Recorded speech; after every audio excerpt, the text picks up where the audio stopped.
Մենք աշխատեցինք այս հանձնաժողովի հետ, ի տարբերություն մեր գործընկերների, եւ արդեն այս հայեցակարգի մեջ մի զգալի մասով մեր մոտեցումներն ամրագրված են։ Այսինքն անհրաժեշտ ծավալ, անհրաժեշտ հիմք արդեն գոյություն ունի, ինչն է իրենց նորից տարակուսելի կամ կասկածելի թվում։ Իրար հետ միանանք, ավելի խորքային կդառնան մեր այս պահանջները, իրար հետ միանանք, այն ինչ որ մենք այստեղ ձևակերպել ենք, թող նորից իրենք ասեն, մի երկու բան էլ ավելացնենք, ավելի հստակեցնենք, գնանք սա պահանջենք եւ իրար հետ պահանջենք, իրար հետ որ պահանջենք իշխանությունները ավելի կզիջեն, չէ՞։ Հիմա մենք միայնակ ենք գնում այս անելու։ Եվ վերջում էլի ասում եմ, նույնն է դառնալու։ Դաշնակցությունն անում է, ստեղծում է պայմաններ, հետո բոլորն այդ պայմաններից օգտվում են, բայց այդ ընթացքում հայհոյում են դաշնակցությանը։ Ես քանի օրինակ բերեմ, որ ձեր համար պարզ լինի։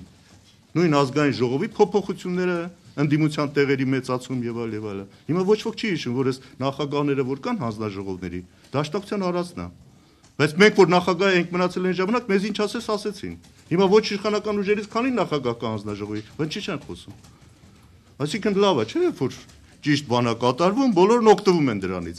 Բայց եկեք միասին անենք եւ այդ խանդի տեսարանը չստեղծենք, աշխատենք իսկապես խորքային փոփոխություններով մեր երկիրը տանել առաջ։ Բոլորն էլ ասում են արյունահեղություն չենք ուզում, արճակատում չենք ուզում։ Բա որ չեք ուզում, մնում է այս ճանապարհը, ուրիշ ճանապարհ չկա։ Մնում է ընտրությունների միջոցով, համակարգը փոխելու միջոցով իսկապես փոփոխությունների հասնել։ Այս է մեր մոտեցումը եւ սա ենք մենք ներկայացնում մեր հասարակությանը։